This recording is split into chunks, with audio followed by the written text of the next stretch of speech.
This is MC Fireside Chats, a weekly show devoted to the outdoor hospitality industry, hosted by Brian Searle and Kara Sismadia. You'll hear from special guests that focus on topics to help your business succeed, all backed by Modern Campground, the most innovative news source in the industry.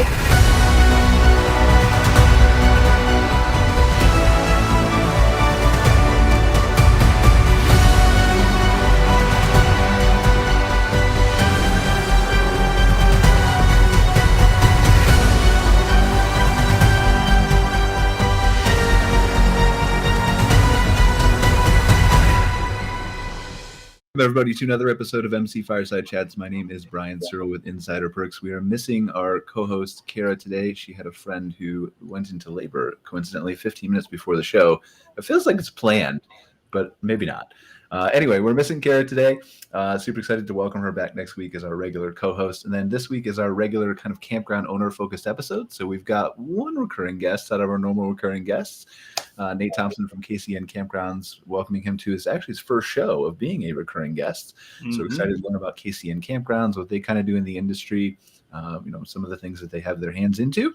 And then we've got Travis John here from, I'm sorry, Travis, I forgot your company. Web3 blockchain is CampersDAO. CampersDAO. Okay.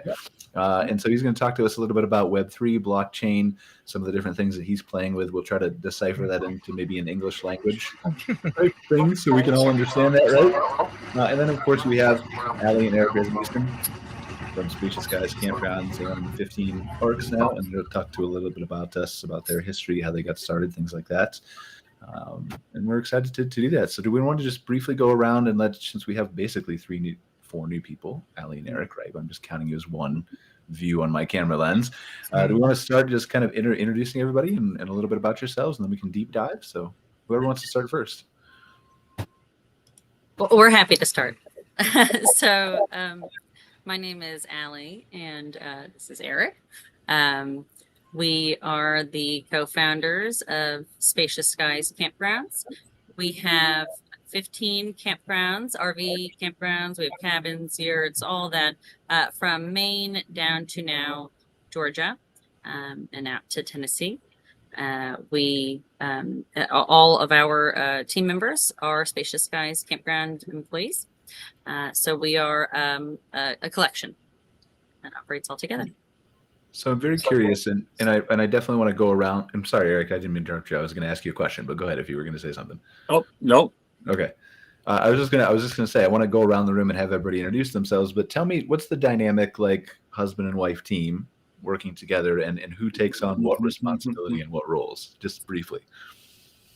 Eric, why don't you say what you do, since it sort of is, it's like chicken or the egg, right? I think that for sure Eric's role is the chicken here.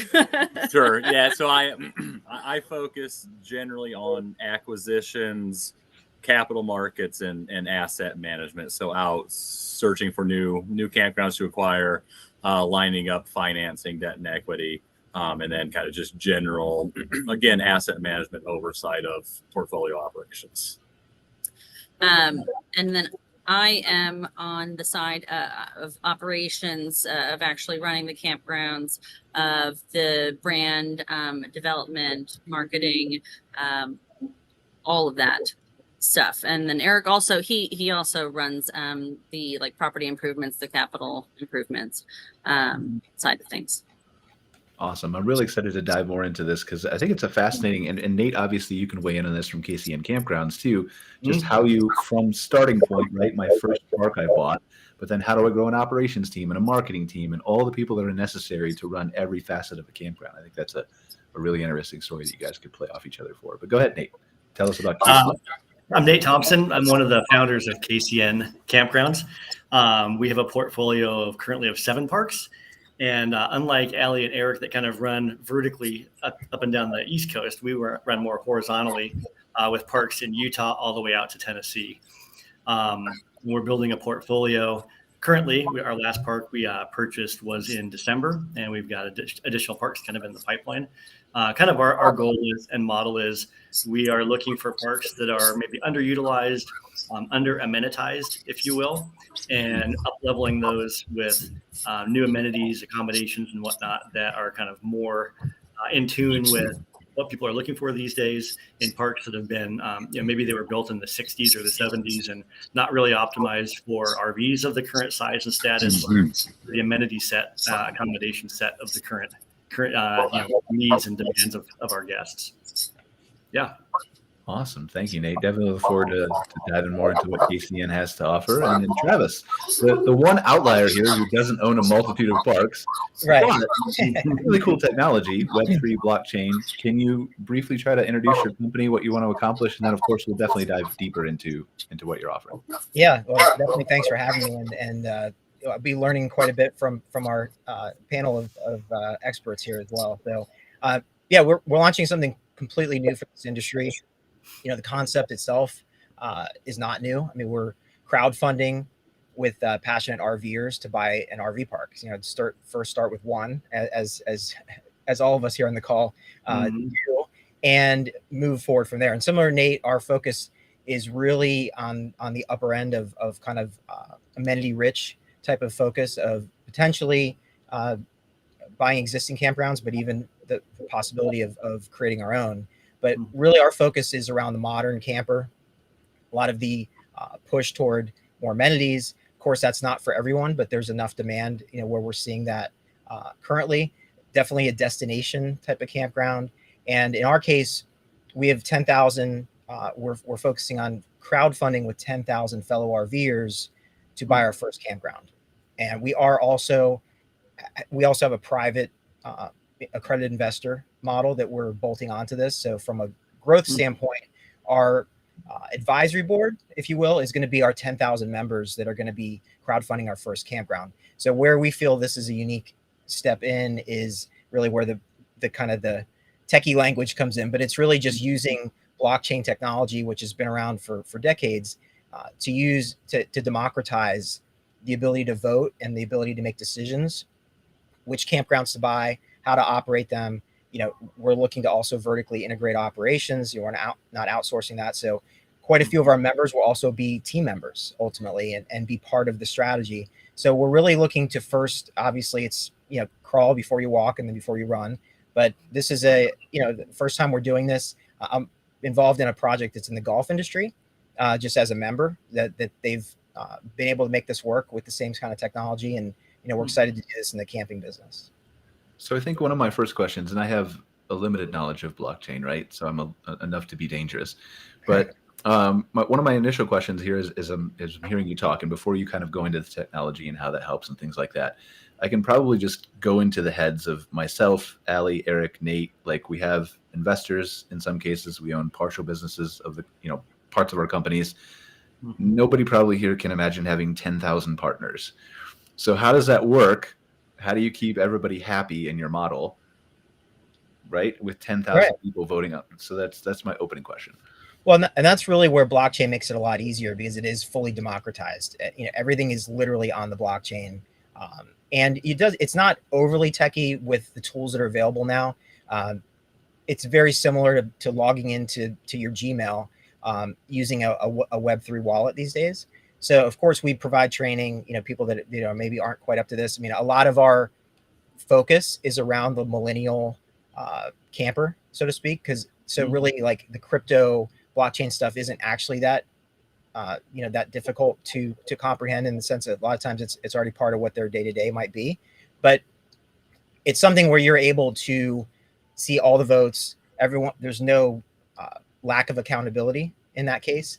And it's also not cumbersome because we're not voting on should we replace the toilet paper in the bathroom. I think it's just not little things. I mean, we're focusing on strategic goals. So it's where do we want a campground to be, voting on specific campgrounds, criteria that we want at those campgrounds, and then sourcing them.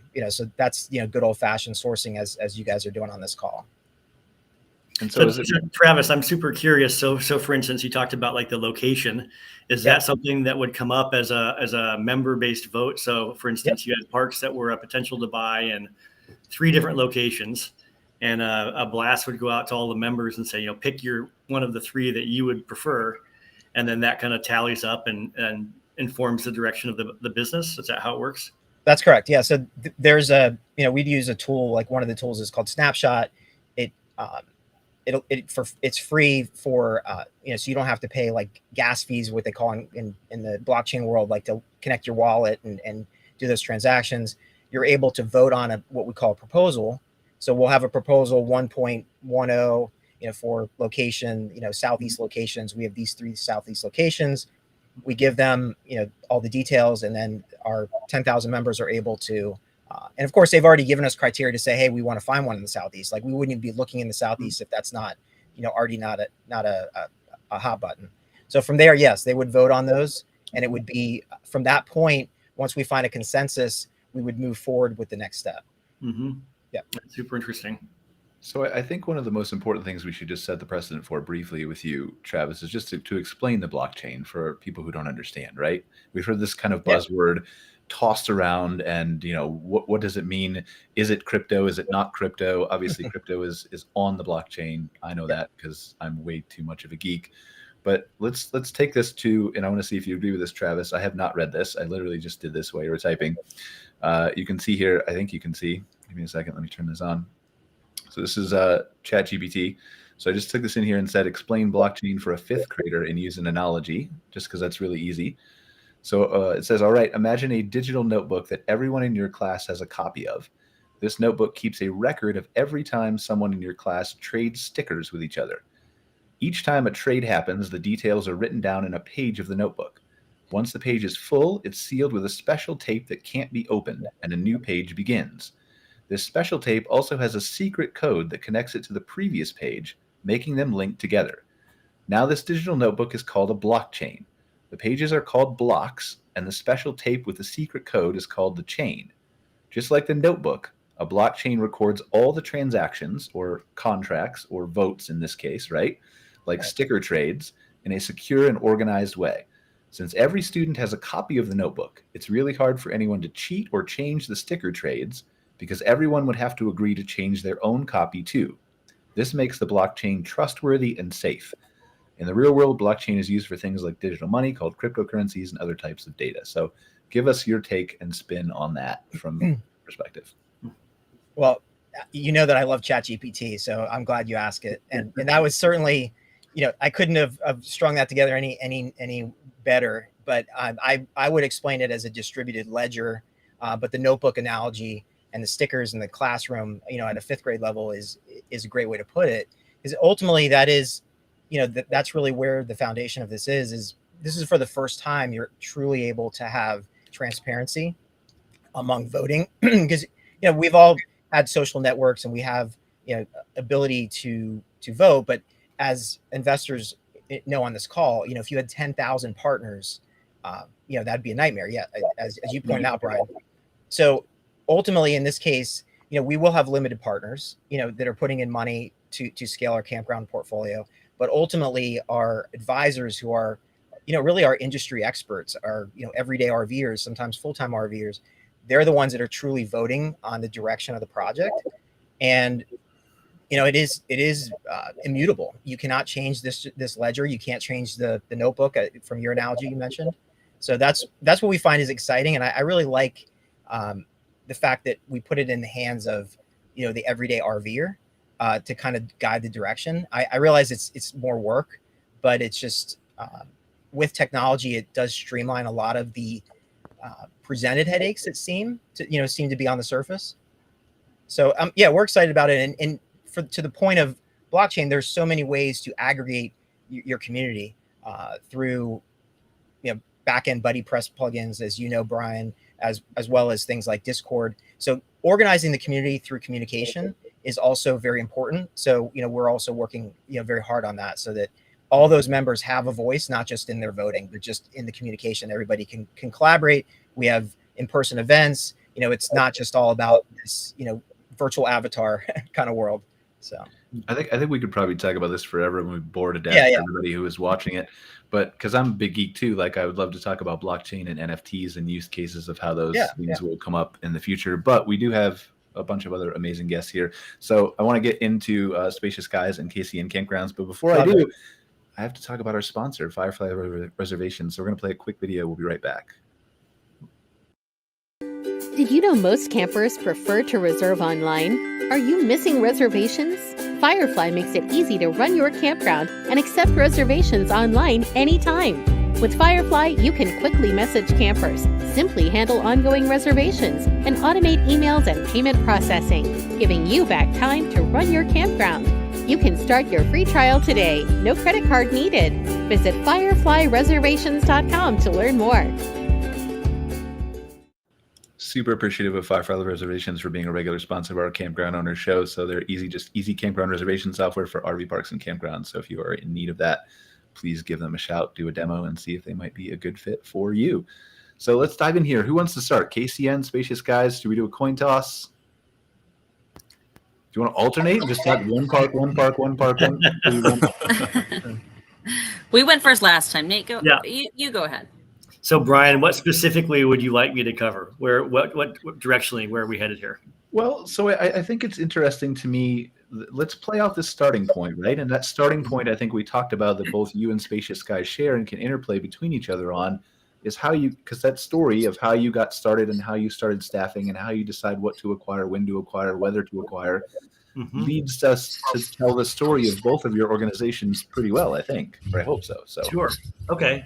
Well, so KCN is a partnership. I've got two other partners. And they've been in. I have the benefit of having two partners that have been in the campground space for a little bit longer than I have. As I mentioned before the show to Travis, I'm kind of a recovering technology professional myself, although I've been in real estate and real estate projects most of my adult life. So my partners Kevin and Cam have been in the campground space, owning a couple of parks themselves. I know them through my kids, ironically. And we were staying together at one of the parks a couple of summers ago. And we started talking about the campground industry and the campground space and looking around the park in Green River, Utah, where we were staying, seeing all the campers and whatnot. My brain started kind of working. And so in talking with Kevin and Cam, we decided that there is an opportunity to go kind of at a bigger scale with some of the things in my background that I've done in the past to help kind of maybe put some more gasoline in the tank to take this to a bigger level. And so the first part to talk about that, we started getting an actual management company in place, all the scaffolding necessary to really scale and run the parks that we intended to buy. And then we bought our first park last spring and bought 4 parks last year as we started to ramp up the acquisition side of the business. There's kind of two pieces, right? And I'm sure Allie and Eric, I'm excited to hear how you've got that divided as well. We've got kind of the acquisition and the growth aspect of the business. And then, as kind of almost its own entity, and then separate but related, we've got a management company that actually operates the parks. So within that, all kind of the shared functions on finance, marketing, park operations, HR, recruiting, those kinds of things. So those two work together. The management company, as we get that stood up and kind of formalized, which is well down the path, we can add additional parks to it. We've got best practices that we can apply across all of them.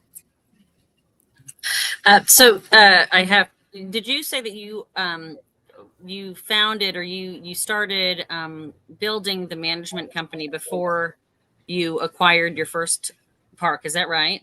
We did. It's a little bit of a blurry timeline in a sense because Kevin and Cam already had a couple of parks, and so there were teams in place at those parks, but no real centralized management other than the two of them. And so, in order for us to scale, we really needed to put together kind of a standalone entity that all of the teams at the parks, roll into that has shared functions, like I said earlier. But yeah, so it was like building the airplane while it's in the air to a certain degree. That's the goal. Really, is all of those functions are centralized in one org. Yeah. I think that we did it backwards. So we got into this with the intention of sort of being a little bit more passive on the investor side of things. Our original plan was to we thought that our portfolio would max out at like 4 or 5 campgrounds, all third party managed, and we closed on our first campground with that plan in mind, May of 2021. And day one, that business plan was definitely not going to come to fruition. So I ended up sticking around, getting a 2-week crash course in campground management because I was doing it while Eric was home with our 3 kids in New Jersey. I was up in Maine. And that is where the realization that we should build our own property management company and operate our campgrounds ourselves was born. So I was able to leave the property after a few weeks after the after we got a manager in place.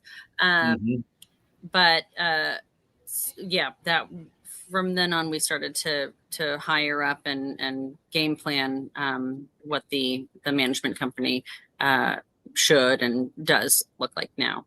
Yeah. So I think that it's felt like we've but acquisitions did not slow down while we were simultaneously building the management company. I think that we definitely felt like we were playing catch up a little bit more until probably right about now, just based on the timing of things. We did not go into this game planning our own management company, but it was so obviously the right thing to do when we realized it was the right thing to do, and we have been lucky enough to from like the leadership side of things, we were able to recruit folks that Eric worked with in his past life in real estate development and self-storage, and really build up from there. Yeah, it totally makes sense, because you and what we realized, I think similarly, is with that kind of vertical integration, you control everything from the guest experience to the back office, all of the CapEx projects. I mean, that's kind of a big focus for us, is we want to buy parks that have the capacity for expansion and improvements and kind of maybe optimization of the layouts and the site types and whatnot. That's a big focus for us as well. And it's hard to do that arm's length, I think, as opposed to having an integrated team where you're talking to your managers on a weekly basis, and you've got budgets, and you've got guest feedback, and you've got team feedback, and it builds a kind of an engine that I think can really drive a lot faster and provide a better experience ultimately to the guests. That's right. That's right. We also we're closer to the road where we're seated at this campground. So apologies if you guys all hear road noise. Yeah, the other thing that we did from the get-go was decide that we were going to build a brand and develop a unique brand, a new brand in the space.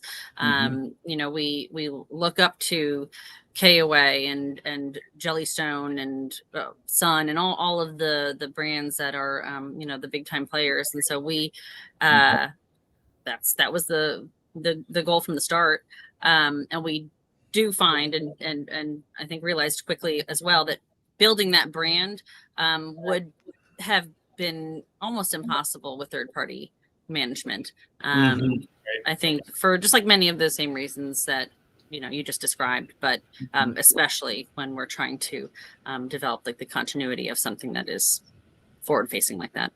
Yeah, no, that totally makes sense. I think there's a huge value in that brand development. We have a little bit of a different approach in the sense we're more of like an Intel Inside kind of an approach. All of our parks are KOA parks. And so the KCN brand is more focused kind of on our investor community and our as opposed to the end customer or the end guests that are at our parks.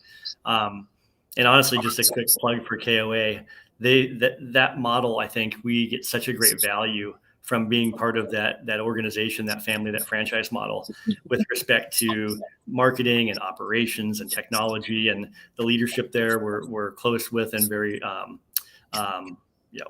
proud of being part of that, and see the leadership that Toby and others have at that organization. It's great to be part of that. And that I think has helped us accelerate, not having to build some of those things from scratch, but rather being able to draft behind the existing activities, technologies, programs that are in place there have helped us scale, I think, quite a bit faster than if we had done it from scratch. Like it sounds like you have, which is, that's a lot of work. For the faint of heart. Our favorite acquisitions definitely are KOAs. It's a great foundation to work with. Yeah, plug and play, right? It's just okay. Yeah. All of these things are already ready to go. It's really true. It's really true. Well, I think what you guys are talking about too is very interesting from a branding perspective, right? Because this is more of my area, and it's interesting to me how different branding can be. And this all goes back for me from a knowledge perspective all the way back to like Nike, right? Nobody would ever imagine a swoosh was a shoe company, but they made it that. You'd never imagine a fruit would be a technology company like Apple, but they made it that. And so I think it very much is useful that today, given all of our tools and all of our technology and all of the things that we can use, like I don't think you could build a brand like Spacious Guys or KCN the same way in the same compressed time period in 1970 as you could today. You know, Warren Buffett famously said it takes 20 years to build a brand to build a reputation and 5 minutes to ruin it. I think that's not necessarily true anymore. I think you can build a brand in maybe not 5 minutes, certainly still ruin it in 5 minutes, but. Yeah. Can I show off some of your guys' websites while you talk? Am I allowed to do that, Nate? I know where it's maybe sure. Yeah, we're closing in on kind of the final launch candidate for our new KCN website. We're very excited. It's kind of a labor of love, and anytime you work on something like that that reflects your team and your organization and your mission and whatnot, it's kind of a painful process, right? To birth something like that. So. With all those caveats, Brian, if you'd like to share it, sure, that's absolutely fine. Well, yeah, we'll share it, Spacious Guys too, and it's a work in progress. You know, so this is really interesting to me, and shameless plug, I guess. We helped you design this website, but it's very interesting to me the kind of direction that we took from it, right? I mean, this is not unlike. Well, I have never seen anything like this in the industry, but this art that you're looking at is entirely AI generated.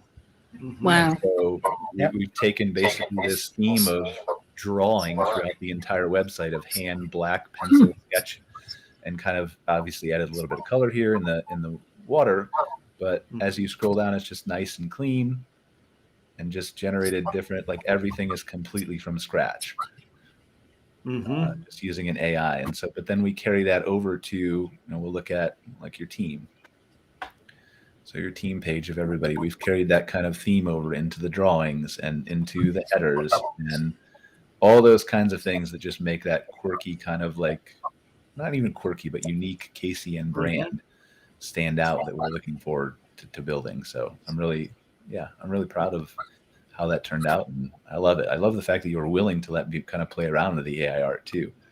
Oh, I think it's great. I think that the taking advantage of technology and where things are and where things are headed is a passion of mine personally, and being able to plug that in, particularly in an industry that I don't think has, there's a lot of open field running from a technology perspective in the camping and campground space, I believe.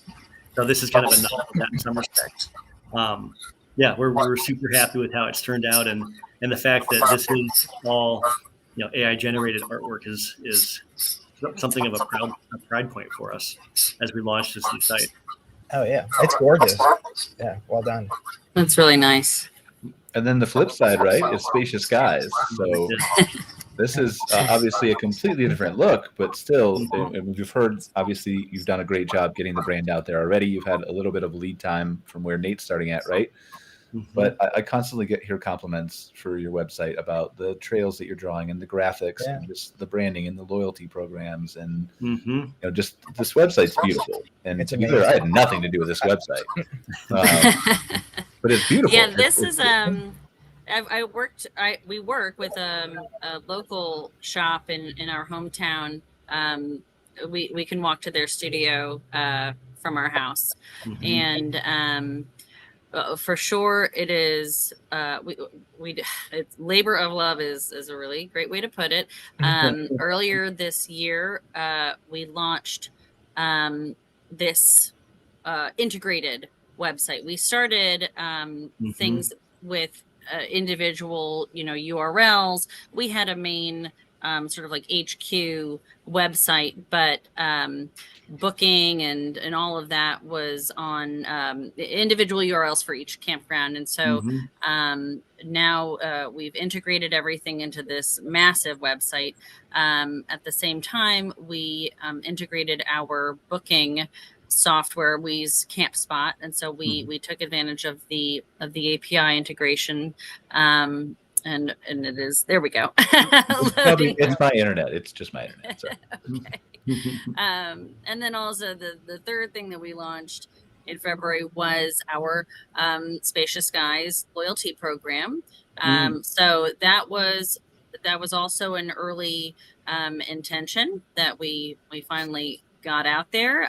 We call our loyalty program members Cosmic Campers, and Cosmic Kiddos, and Cosmic Canines. We put that up there too. Super important. And so we, it's a familiar model. We have an annual fee, small annual fee for a discount on our reservations, and a couple little perks here and there as we develop them. We just started with the basics. We don't have like a tiered program or points or anything just yet. But it's been really great. I think today our count was 325 members since our February 15th launch. So, our initial completely made up goal was 50 members a month for the first year. And so we need a new goal now.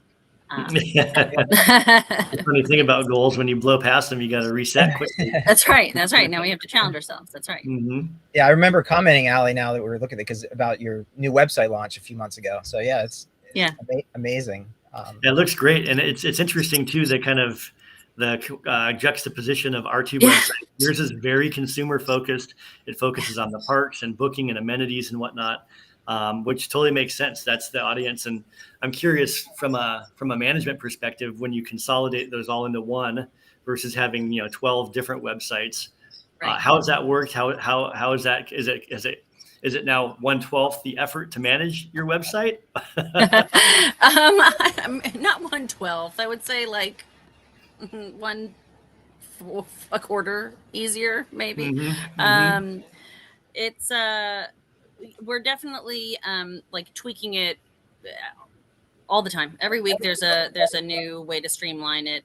Like we just made the realization that we were copying and pasting and like updating the same line 14 times over because we had our rules set up on like each campground's sub page.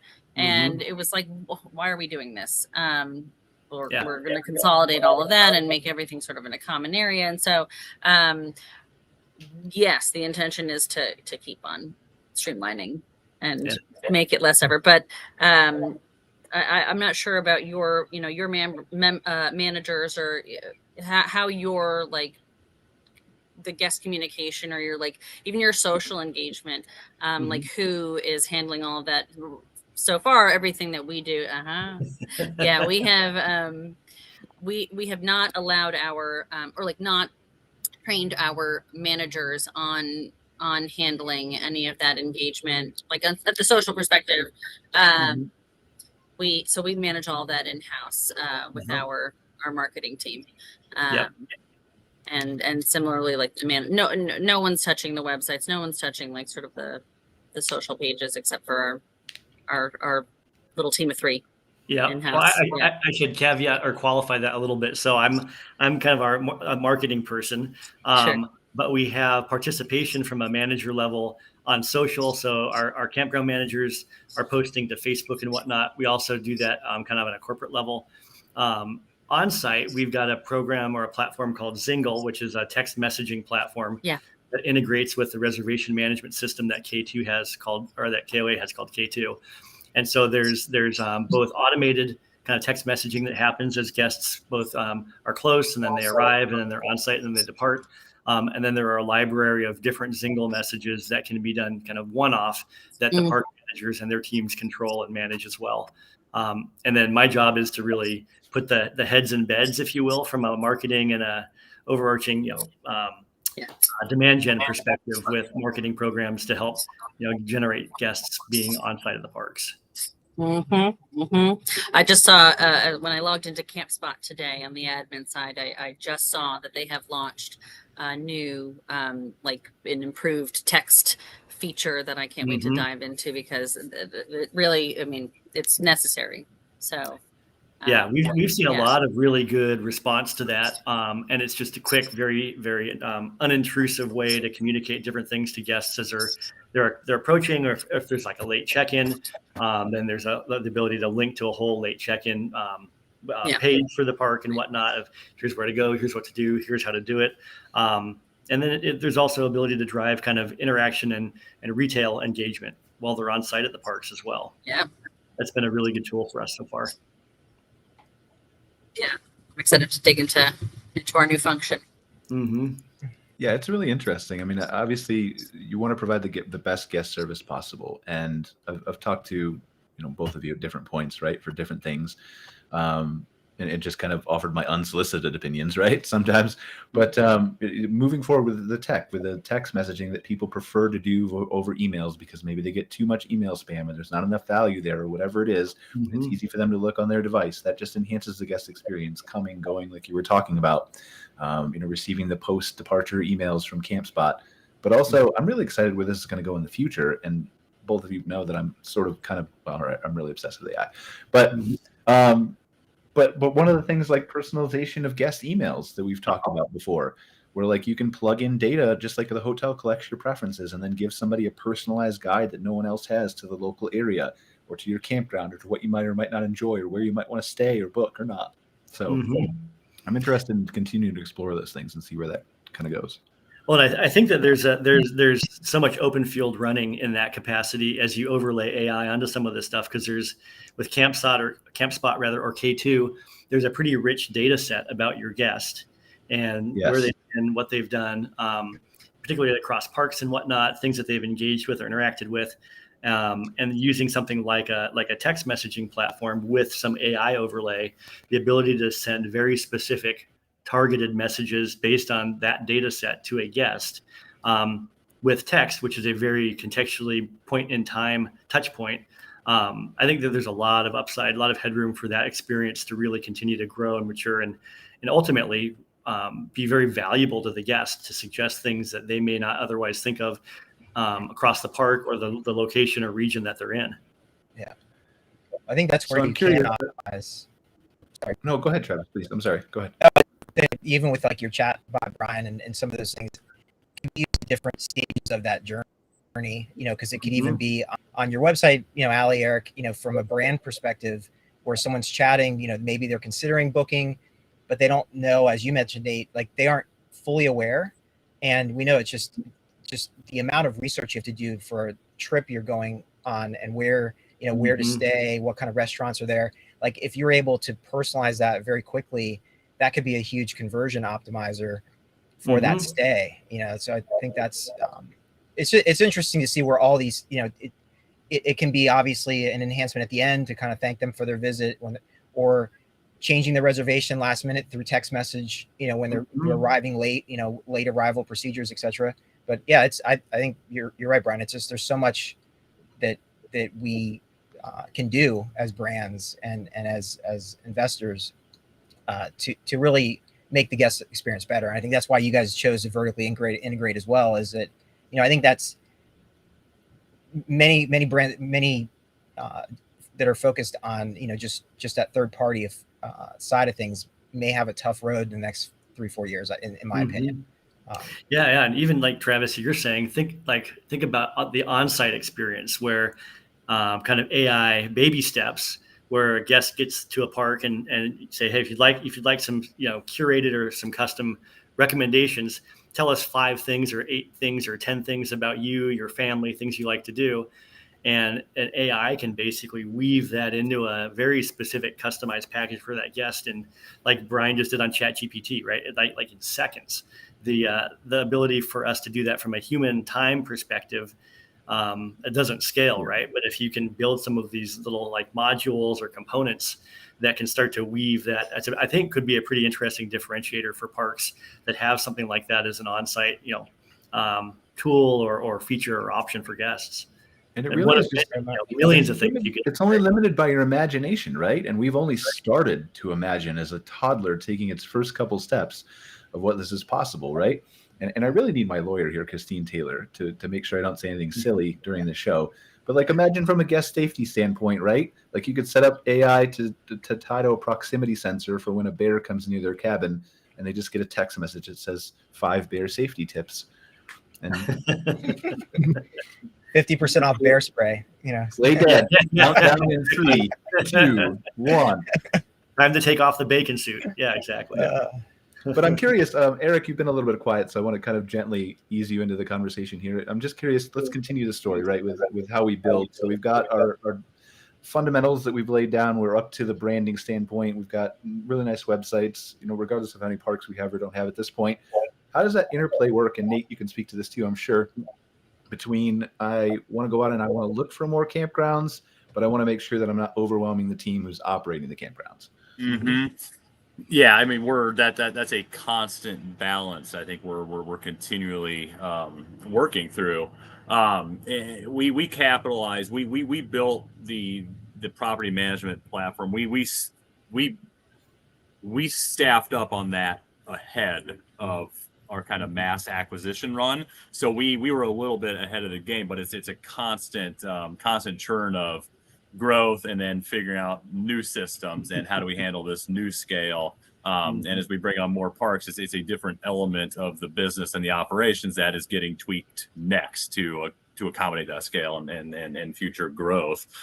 So it's a constant balance that I think we'll probably be dealing with in perpetuity as we continue to grow. But we did have a head start on the staffing piece to handle the acquisitions as we planned. Once we realized that we were what our fate was, that we definitely staffed up.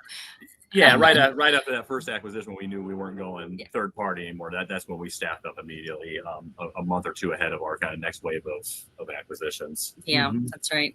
And I think that as for our company culture that goes along with the consumer side of the brand, we are trying to build this team culture, that one of like our characteristics that we are trying to make sure everybody like embodies is this the idea of being able to like be nimble and be flexible and like not too tied down to any one silo. So like as we grow and we're continuing to like work and develop our team and like who is responsible for what, who leads what, like every few months or so we can sort of take a look at like what all has to be done and what all like what needs attention, and everyone's just sort of like flexible and open to redistributing of responsibilities if necessary, or just tweaking how everybody's day-to-day looks. And I think that also allows us to move at whatever pace we intend to move. Yeah, it also ebbs and flows a little bit throughout our evolution, and we also what external factors are playing into it as well. Like right now, we're finding ourselves in a really good position. 2023, we're uber focused on operations and getting everything perfected. As opposed to, listen, there's a lot of acquisition opportunities out there, but it's a lot harder right now. It's a lot more work.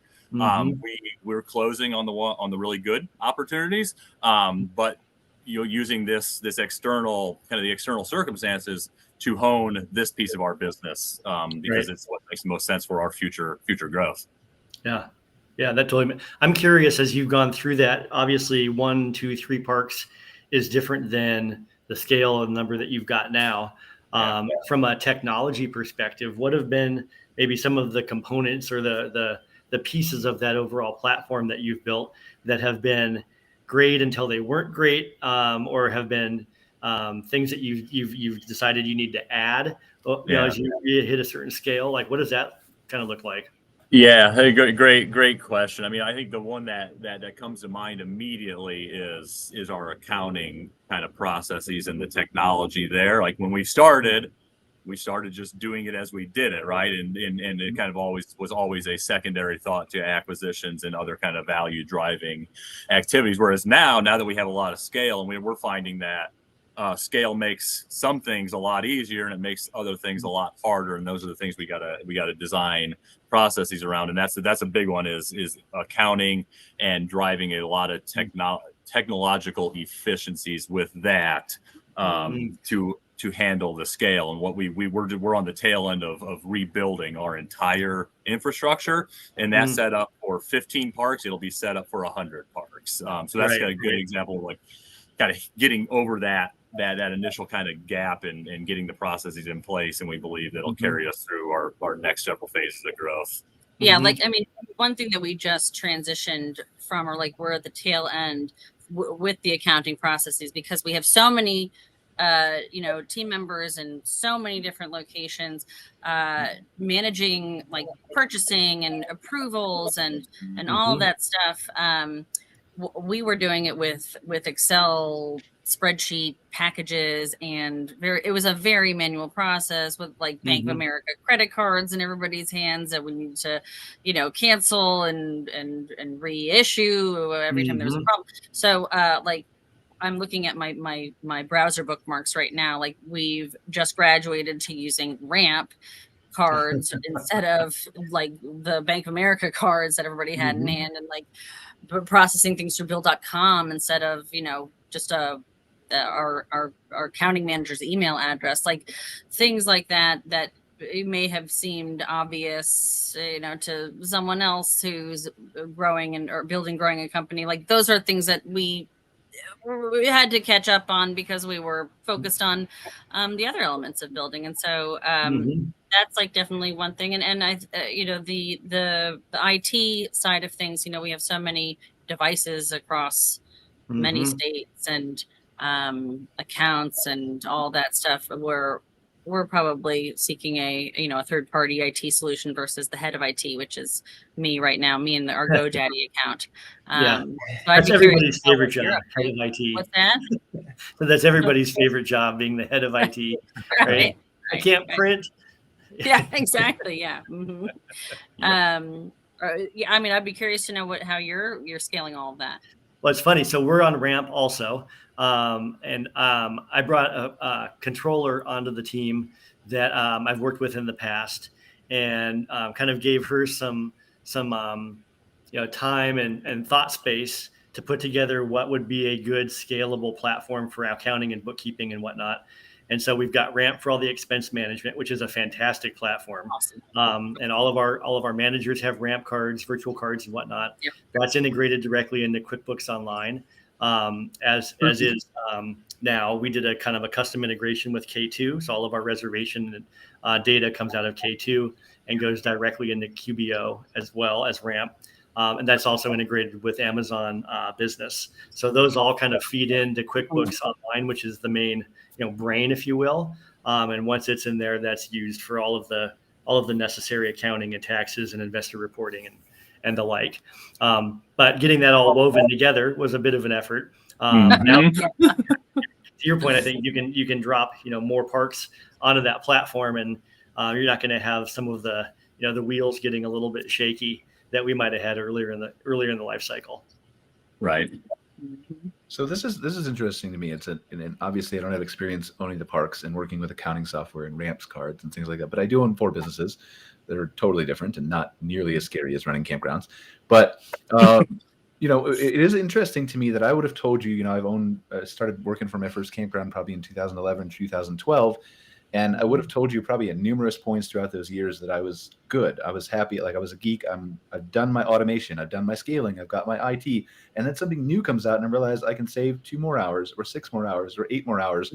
And so one of the things we're obsessed with right now is Zapier and the automations that we can do through hundreds of those different things, some in combination with AI, but some not.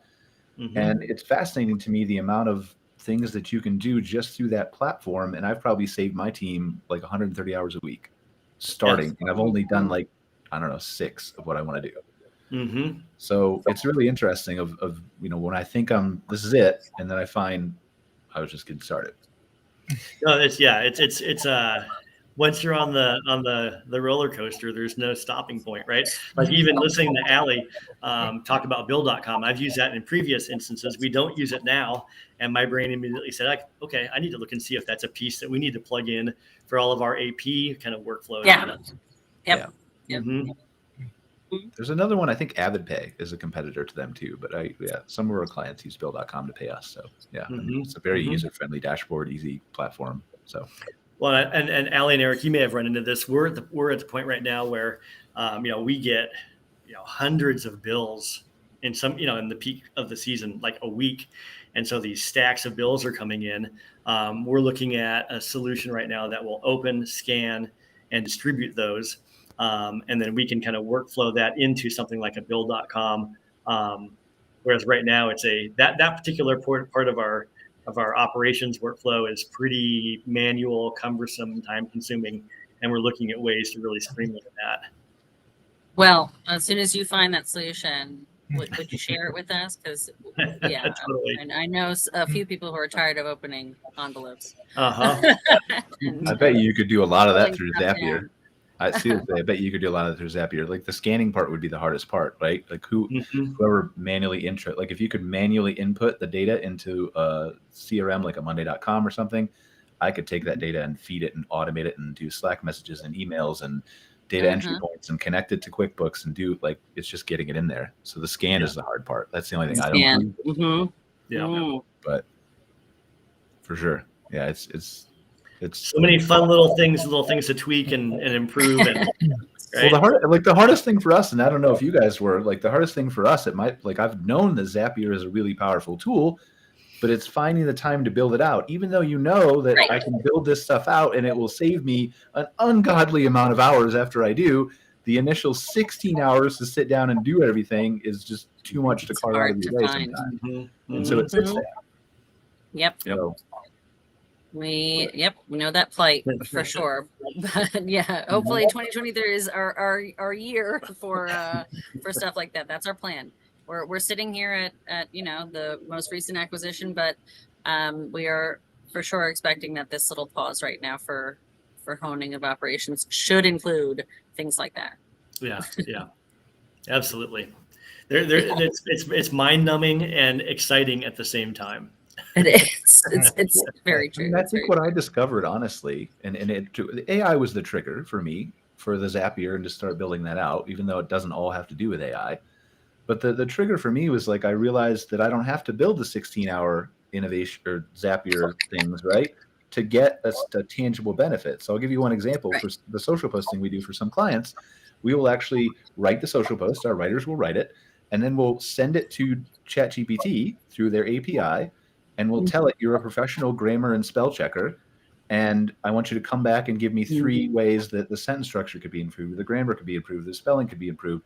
And so most of the time it's fine, but that saves somebody else from QCing that social post on top of that writer.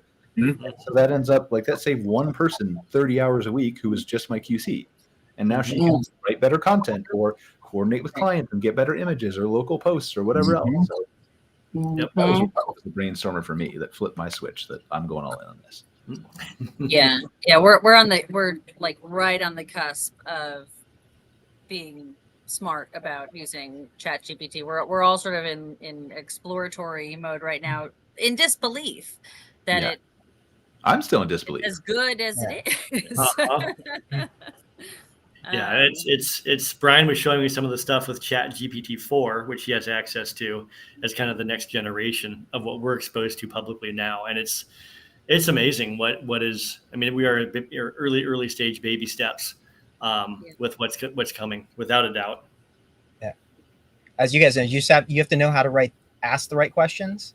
And, in the sense of AI, it's called prompts, which is just really the easy way of saying it is just how to ask the right question, and AI will, and the same thing is asking for the end result, Zapier and Zapier, that certainly is the same concept, is what I really want to achieve here. What zaps do I need to kind of lay on top of each other to make this work? So the hardest thing for us has been getting our employees to tell us this is something that I think is tedious in my day, because they don't believe it can be automated. And so they look at it and think, I just have to do that. That's part of my job. It's always been part of my job. And so I've got everybody in my company giving me a list of their 20 things that take the most time by May 1st. And I said, I don't care if you think it can be automated or not. I'll figure out a way to automate it. Mhm. That's so.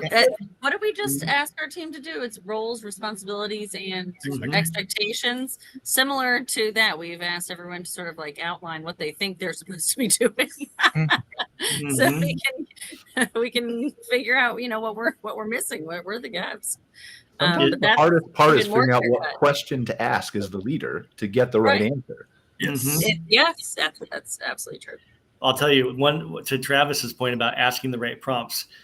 You know who has gotten really good at that with respect to ChatGPT is my two teenage daughters, and so looking at the role of that in education and whatnot. I mean, it's a whole other kind of discussion topic for another podcast for sure. But yeah, it's just touching so many different parts of the economy and society at once in a very short period of time. Yeah, seeing where it goes is going to be super interesting. I would love to set up, honestly, and we almost did this, and I have a brand called Camp Vantage that I was going to do this with, but I would love to just start another podcast for a half hour where we talk not just about AI, but about Zapier and automations and efficiencies and ways to make parks better. That's a little bit geekier, that solely focuses on that. Like you come to me with a problem and we'll solve it live on the air, or we'll figure out a way to do it. That would be fascinating to me. I think it would help a lot. That is really cool. I agree. But yeah. Anyway, 4 minutes left. Closing thoughts. I don't think we got to as much as we wanted to, but have you all on as guests again. I'm curious, by the way, if what both Ali, Eric, and Nate, what you guys see in deal flow, in the coming 12, 24 months.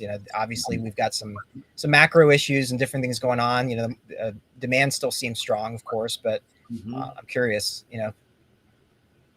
Well, yeah, go ahead, Nate. No, after you. I was going to say, currently, deal flow has changed in the past several months. There's the macro conditions have caused a bit of a bid-ask spread between buyer and seller for sure. I think we're starting to converge into where things will land long term. We're expecting a slow year on the acquisition front. We think who knows what, depending on what your crystal ball says. There's a lot of things that'll loosen up here at the end of the year into early next year. I think we'll start seeing a lot more attractive buying opportunities. But again, who knows? Right now is not. Yeah. That's not the case. Yeah. There's a lag time between seller expectations and buyer realities that we're in right now. And similar to Ali and Eric, we're somewhat fortunate in the sense that we've got a lot of internal baseball that we've got to handle right now. And so with getting a bunch of the parks open, which are seasonal, and redoing a bunch of the legal structure for how we fundraise and how we work with investors right now as well. We have lots of things that's actually kind of nice timing that we've got a little bit of a breather. Deal flow is there's still a lot of opportunities out there. It's, do they fit our criteria? Are they priced reasonably? If you look at interest rates versus cap rates and those types of spreads, it's not quite where we were. It's nowhere near where we were a year ago, 2 years ago. And so there needs to be a little bit of a settling out. So I expect we'll probably do a couple of acquisitions this year if we find ones that fit those criteria and have the right types of attributes. But it's also nice to have a little bit of a breather, like I said, to be really buttressing some things that we know need some work that we can then, when that does happen, scale back up pretty aggressively. Appreciate that. That's great feedback. Yeah. Oh yeah, Travis, I feel like I have a lot of questions for you and how who's doing what for you guys. Like, I have the 10,000 in my head, but like, who of those 10,000 are who is going to be interacting with the seller? Like, which individual? Is it you?